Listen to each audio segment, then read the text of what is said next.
Sud Radio. La planète demain, Christophe Debiens.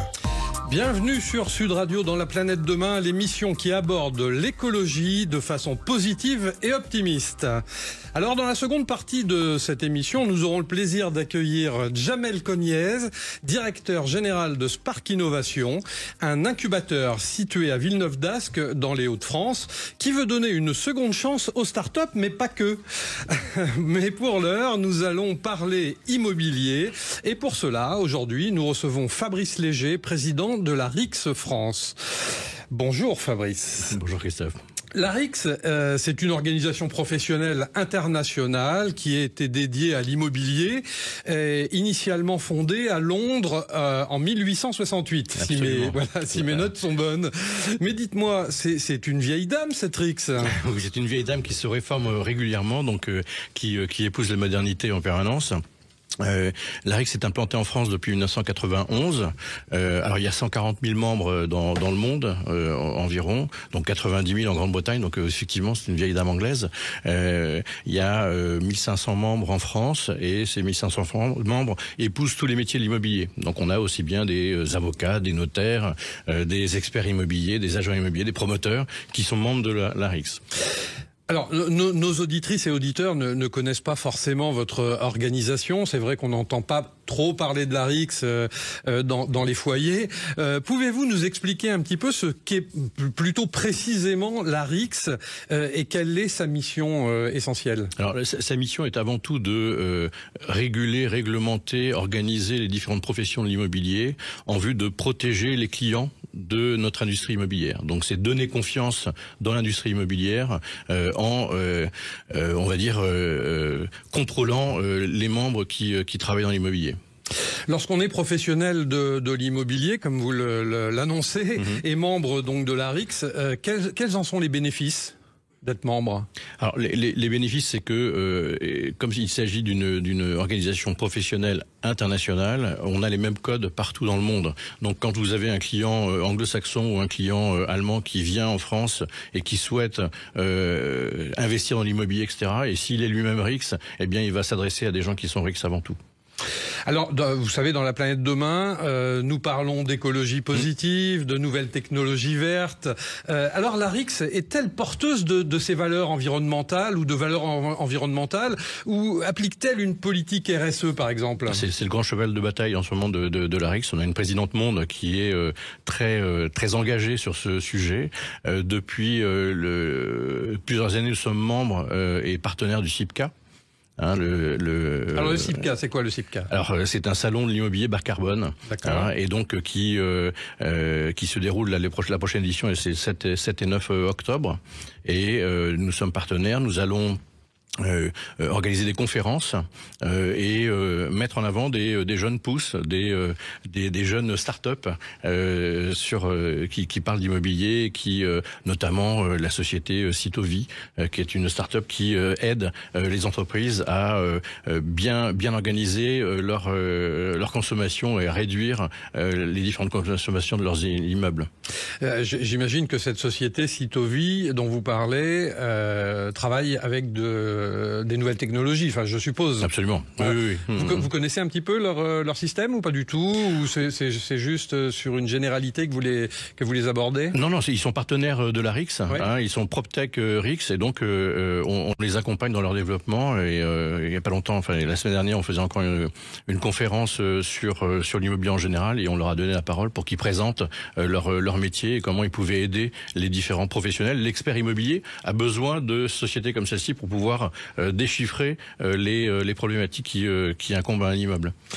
Alors, de nombreuses normes environnementales sont apparues dans l'immobilier ces dernières années. Est-ce qu'il y a eu un impact positif ou plutôt négatif, d'ailleurs, suite à ces décrets autour de l'environnement? Alors, les impacts sont positifs, mais c'est un véritable maquis aujourd'hui, et aussi bien le public que les professionnels sont toujours comment dirais-je, dans la construction, et voir quelle est l'implication qu'il peut y avoir sur leurs différents métiers. C'est vrai que c'est un peu compliqué aujourd'hui de sortir de ce maquis. Alors dans l'immobilier, et notamment avec la RIX, vous avez certainement des investisseurs qui sont de véritables partenaires. Est-ce réellement le cas ? Oui, absolument. Oui, il y a des investisseurs qui sont membres de la RIX et que l'on accompagne régulièrement dans leur démarche. Oui. Quand vous les accompagnez, vous les accompagnez comment ? Alors c'est de la formation avant tout, puisqu'on n'est pas prestataire de service. On est là pour faire de la formation, pour aider à respecter tous les codes que la RIX édicte. Le contexte aujourd'hui de crise économique, la hausse des taux d'intérêt, ont-ils impacté le marché de l'immobilier ? Terriblement, absolument. Oui, on a une baisse très sensible de l'investissement en général. Quand vous prenez le marché des bureaux de l'Île-de-France, on a à peu près un parc qui fait 50 à 55 millions de mètres carrés. Il y a 5 millions de bureaux vacants aujourd'hui. Et sur les 50-55 millions de mètres carrés de bureaux, il y a peut-être la moitié ou le tiers qui est complètement obsolète. Et on a certains quartiers en première et deuxième couronne où les statistiques montrent que on mettra pas 4 ou 6 ans pour louer les bureaux qui sont vacants.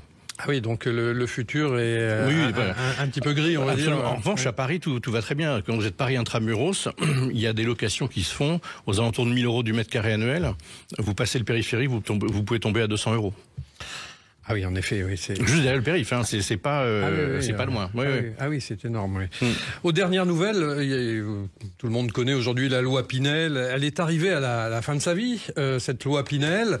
Et qu'est-ce qui va se passer après ? Aux grandes dames des promoteurs, effectivement, qui comptaient énormément sur ces dispositifs pour continuer à attirer les investisseurs particuliers puisque les investisseurs particuliers sur un programme immobilier d'un promoteur représente à peu près 20% des ventes. Donc quand vous n'avez plus la loi Pinel, vous n'avez plus ou beaucoup moins d'investisseurs. Donc c'est un véritable problème pour eux. Oui.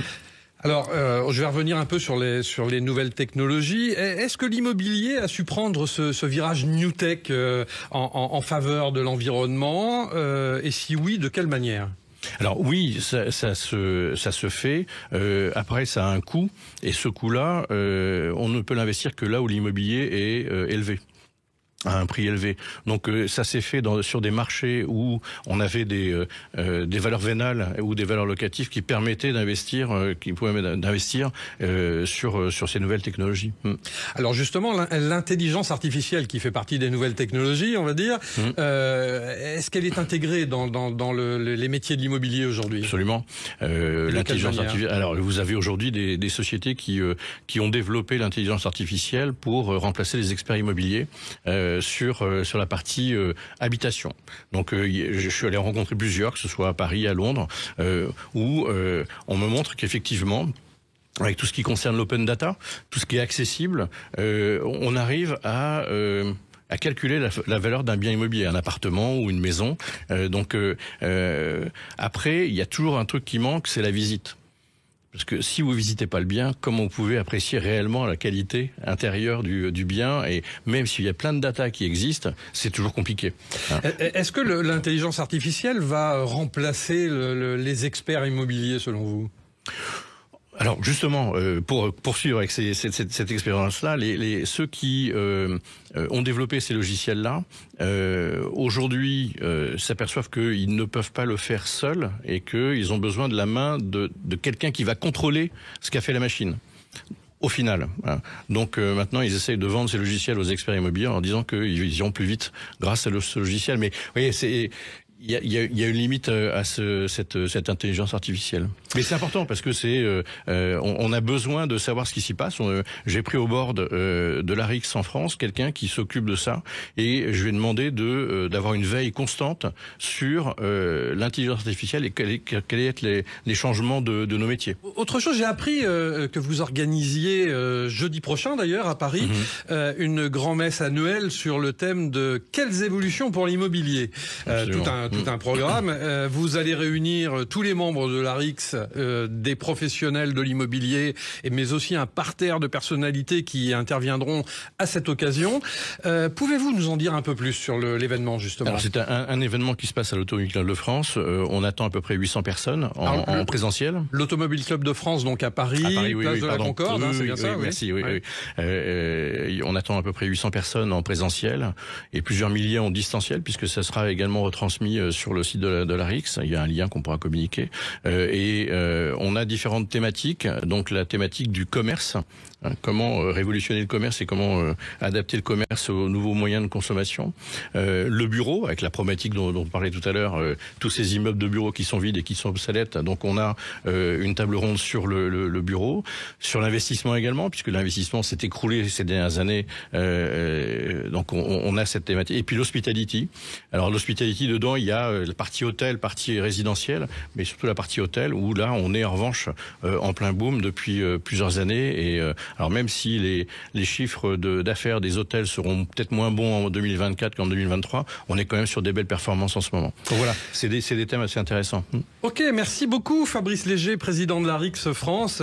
Nous allons nous retrouver dans quelques instants avec Thibaut, notre French Trotter habituel, pour un nouveau reportage qui décoiffe. À tout de suite sur Sud Radio. Sud Radio. La planète demain, Christophe Debiens. Alors nous voici de retour dans la planète demain sur Sud Radio en compagnie de Thibaut, notre French Trotter, qui s'est intéressé à une source d'énergie inépuisable et décarbonée. Et je parle de l'éolien en mer. Bonjour Thibaut, vous êtes à Saint-Brieuc dans les Côtes-d'Armor pour affronter vents et marées. Et oui Christophe, j'ai pris place à bord de ce bateau en compagnie de l'équipe qui a piloté ce projet. On va aller voir ensemble ce parc comportant 62 éoliennes offshore qui permet d'alimenter en électricité près de 800 000 foyers bretons. Là, on quitte la pointe de l'Arc Ouest, à quelques encablures de Paimpol. Le parc éolien, situé à quelle distance de la pointe de l'Arc Ouest? Alors, le parc, il est situé à environ 16 000 nautiques. Donc, à peu près, pour arrondir, 30-31 km. Alors, je me rapproche de Raphaël Fint, qui est ingénieur offshore, qui a supervisé ce projet. On s'approche des éoliennes, on ne peut pas s'approcher plus malheureusement, mais est-ce qu'on peut déjà les décrire? Moi je les trouve déjà impressionnantes. Donc si on part du niveau de l'eau, on voit la fondation, la partie jaune, c'est une structure qu'on appelle jacket. Sur cette fondation, nous avons les mâts, et tout en haut du mât, on a la turbine, qui est la partie protubérante qui dépasse, sur laquelle est connecté les 3 pales. Du niveau de l'eau jusque tout en haut des pales, on est à peu près 200 mètres. Donc c'est la tour Montparnasse à peu près? À peu près, oui. La longueur des pales est impressionnante. Les pales font à peu près 86 mètres de long. C'est l'envergure d'un A380. On peut s'interroger sur l'intégration d'un tel parc dans son environnement. Je rejoins maintenant Marie Tabar, directrice développement offshore d'Iberdrola en France, qui est en charge de ces questions. Qu'est-ce que vous avez pris comme mesures concrètes pour préserver cet écrin naturel assez exceptionnel? Les mesures que l'on a prises concernent, comme tous ces grands projets, on a mis en place des mesures d'évitement, de réduction et de compensation pour l'environnement. La plus grosse mesure d'évitement qu'on a mis, c'est qu'on s'est mis le plus au nord de la zone définie par l'État pour éviter le site Natura 2000 et éviter le gisement principal à la coquille Saint-Jacques. La mesure de réduction qui est la plus importante, c'est qu'on a changé la méthode d'installation. On avait l'autorisation pour installer par 2 méthodes, le forage et le battage. Et le battage est une méthode beaucoup plus bruyante. Et donc, on a pris un virage et on a décidé d'installer le parc 100% par la méthode de forage, ce qui réduit drastiquement les incidences sur la faune marine. Quelles étaient les craintes des habitants de la baie, en particulier celles des pêcheurs de coquilles Saint-Jacques? La question environnementale était centrale parce que la pêche est extrêmement importante dans la baie de Saint-Brieuc. Elle fait vivre de nombreuses familles. Donc il fallait qu'on construise un parc pour qu'il soit pêchable et pour qu'il y ait toujours de la ressource à pêcher. Et puis aujourd'hui, on est très heureux puisque depuis le 1er juillet 2024, le parc a réouvert pour des activités de pêche aux arts dormants. Donc c'est les engins de pêche qu'on laisse plusieurs jours sur le fond. Et puis également des activités aux arts traînants, c'est-à-dire du chalut qu'on tire qu'on tracte derrière les bateaux. Merci Thibaut, on vous retrouve dimanche prochain dans La Planète Demain sur Sud Radio bien entendu. Et tout de suite, nous avons le plaisir d'accueillir Jamel Cogniels, directeur général de Spark Innovation, l'incubateur des Hauts-de-France qui offre une seconde chance aux startups, mais pas que, comme je le disais précédemment. Bonjour Jamel. Bonjour. Alors Spark Innovation est à l'origine un incubateur de startups qui a été créé récemment, à savoir en mars 2024, me semble-t-il. C'est ça.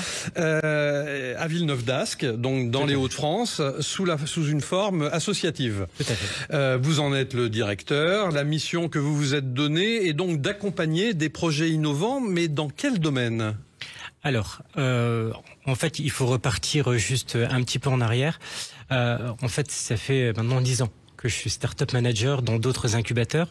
Et en fait, on voyait de plus en plus de porteurs de projets arriver avec des projets relativement classique, mais dans laquelle on avait toujours une teinte verte, une teinte green, du réemploi, du reconditionnement, etc., etc. Et en fait, l'idée elle est partie de là, de créer un incubateur qui leur soit spécialement dédié. Et donc, on accompagne des porteurs de projets start-up, donc c'est-à-dire des projets innovants dans le domaine de la green tech innovation, de la responsabilité sociétale des entreprises, la qualité de vie et les conditions de travail, l'économie circulaire, de la fonctionnalité et du zéro déchet. Quel boulot! Tout à fait, tout à fait. Combien de startups avez-vous ou de porteurs de projets aujourd'hui chez Spark Innovation? Alors là, aujourd'hui, on a en incubation 17 startups qui représentent 23 porteurs de projets qui auront terminé leur parcours d'accompagnement là au mois de décembre. On est sur une thématique à le vent en poupe puisqu'on est déjà plus de 3 millions d'euros de levée de fonds, donc c'est-à-dire de business angels qui viennent investir dans ces projets-là parce qu'ils y croient. Et là, on vient de clôturer aujourd'hui, en tout cas ce soir à minuit, notre appel à candidature pour la prochaine promotion. Et là, j'ai 23 candidatures pour la prochaine promotion d'incubation. Mais qu'est-ce qui vous a donné envie de créer cet incubateur Spark Innovation? C'est quoi votre motivation à la base? La motivation, c'est déjà une motivation personnelle, puisque c'est les valeurs que je porte. Vraiment de pouvoir donner à nos enfants et aux générations futures une planète un peu plus propre. Et pour moi, faire rimer l'économie avec l'écologie, c'est quelque chose qui est, pour moi en tout cas, et pour les startups que j'accompagne, une évidence. Et l'idée, elle vient de là. Et surtout qu'aujourd'hui, il n'existait pas au nord de Paris d'incubateur avec cette thématique propre. Alors on est bien au nord de Paris, ça c'est clair, mais assez haut quand même, puisque vous êtes dans les Hauts-de-France. Effectivement, on est dans les Hauts-de-France, puisque les Hauts-de-France c'est une région très dense qui mêle ruralité et urbanisme, et effectivement où on a un vivier de porteurs de projets assez énorme. Et quand on peut leur apporter cette conviction d'apporter une touche green dans leurs projets, c'est encore mieux. Pour mener à la réussite toutes ces startups ou ces porteurs de projets, quelles compétences faut-il? Quelles sont les vôtres, par exemple? Alors, les miennes... moi, je suis porteur de projet déjà. Quand j'étais plus jeune, j'ai créé 8 entreprises. J'ai créé 8 entreprises. Et donc voilà, c'est les compétences de la création d'entreprises, l'émulation, c'est quelque chose que je vis depuis 10 ans. J'en ai fait mes études aussi, et surtout je n'ai fait que ça dans ma carrière, accompagner des porteurs de projets. C'est vraiment ce qui m'anime tous les jours. Alors vous avez lancé, j'imagine, une prochaine promotion, on va dire, sur Spark Innovation, la promotion 2025. On approche de la nouvelle année à grands pas. Comment peut-on y participer lorsqu'on est une start-up ou un porteur de projet? Quels sont les critères? Alors, les critères, ils sont au nombre de 3. Le premier, c'est effectivement d'avoir déjà une idée. Alors, pas proprement une idée dans la green tech innovation ou dans l'économie circulaire de la fonctionnalité, mais être en capacité d'accepter que dans son projet, on puisse amener ces valeurs-là. Parce que tous les business models peuvent être transformés en business model vertueux. La deuxième condition, c'est de s'implanter dans les Hauts-de-France. Et la dernière, c'est de répondre à la verticale de l'incubateur, donc c'est-à-dire avoir un projet en corrélation avec ce que nous faisons. Et en 2025, vous pourrez accueillir combien de startups? C'est quoi le maximum pour vous? Alors en 2025, donc on lance là pour janvier donc une promotion dont l'appel à candidature se termine aujourd'hui, qui va nous permettre d'accueillir 15 startups. On fera un renouvellement de cet appel à candidature en juin. puisque l'incubation dure 12 mois chez nous. Et il y aura 2 promotions de 7 aussi au cours de l'année dans le cadre de l'incubateur de la seconde chance. Donc, ce qui nous amène à 44, pardon. Ah oui, 44. J'ai 44 startups, enfin, en tout cas, 44 places disponibles dans le plateau qui est le nôtre. Ah, en effet, oui. Alors on sait que évidemment la réussite d'une start-up, c'est de trouver des financements et de passer rapidement d'un état d'idée à un état de projet. Mais justement, en tant que start-up, lorsqu'on est intégré au sein de votre incubateur Spark Innovation, comme vous allez le faire encore une fois pour 2025, quel programme d'accompagnement singulier proposez-vous pour cela ? Alors, 2 choses. La première chose, c'est que on a créé un programme d'accompagnement qui est complètement dédié, qui repose sur 2 piliers. Le premier pilier, c'est le design thinking, donc c'est de l'idée au projet très très rapidement. Et le second, c'est l'esprit makers. L'esprit maker, c'est vraiment travailler sur des études de cas, des cas concrets, des mises en situation et des choses qui puissent être rapidement scalables et applicables au projet. Clairement, on a banni au sein de Spark Innovation, ce que j'appelle la pédagogie verticale, c'est-à-dire un intervenant qui vient, qui déroule un PowerPoint et qui travaille sur cette base-là.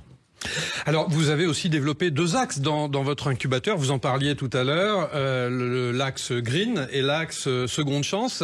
Le green, on comprend aisément à quoi il se rapporte. Mais ce que vous appelez la seconde chance, ça correspond à quoi précisément ? Alors, tout simplement, là encore une fois, c'est parti d'un constat. En fait, quand vous avez un porteur de projet qui candidate dans un incubateur, quel qu'il soit ou qu'il soit placé en France, quand il est refusé, quand le dossier de candidature est refusé, il se retrouve un petit peu dépourvu, puisqu'il peut pas être accompagné par le schéma classique de la création d'entreprise, puisqu'on est sur une start-up innovante, et il ne peut pas intégrer son incubateur thématique parce qu'il a été refusé. Nous, on leur a créé un programme spécial, un programme de pré-incubation qui dure 6 mois, dans lequel on va l'accompagner, on va travailler vraiment sur son dossier, pour lui donner de meilleures chances de réussite dans son incubateur d'origine à l'issue.